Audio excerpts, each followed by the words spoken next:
శివుడిని ఆరాధిస్తే సకల దేవతలను ఆరాధించినట్లే. అందువలన లోకములకు సర్వశుభాలను ప్రసాదించే శివుడిని ఆరాధించవలయునని శాస్త్రం తెలిపింది. సముద్రంలో స్నానం చేస్తే సకల నదులలో స్నానం చేసినట్లే. అదేవిధంగా శివుడిని ఆరాధిస్తే సకల దేవతలను ఆరాధించినట్లే. సకల దేవతలను ఆరాధించడం, సకల దేవతల పూర్ణ అనుగ్రహం సాధించడం ఎవరికైనా ఎంతటి వారికైనా అసంభవం, అసాధ్యం. కానీ ఒక్క శివుడిని ఆరాధిస్తే సకల దేవతలను ఆరాధించిన ఘనత లభిస్తుంది. సకల దేవతల పూర్ణ అనుగ్రహం కూడా సిద్ధిస్తుంది. శివారాధన ఇంతటి మహత్తరమైనది, మహిమాన్వితమైనది.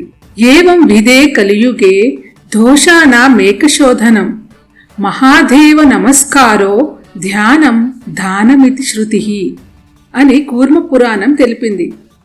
అంటే పాపపూయిష్టమైన కలియుగాన సర్వమానవుల దోషములను, పాపాలను హరించే ఏకైక సాధనం శివారాధన, శివధ్యానం. ఎవరైతే కేవలం శివుడిని నమస్కరిస్తారో, శివుడిని ధ్యానిస్తారో వారికి సమస్త దానములు చేస్తే ఏ ఫలం కలుగునో ఆ ఫలం కలుగునని కూర్మపురాణం తెలిపింది.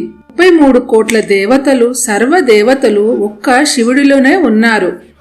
కోట్లాది నక్షత్రములు ఆకాశంలో ఉన్నట్లు సకల దేవతలు శివుడిలోనే ఉన్నారు.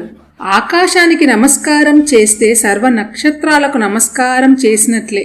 అదేవిధంగా శివుడిని ఆరాధిస్తే సర్వదేవతలను ఆరాధించినట్లే.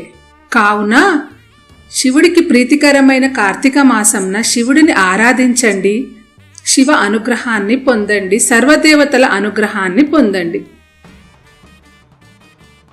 Please subscribe జ్ఞానధార channel.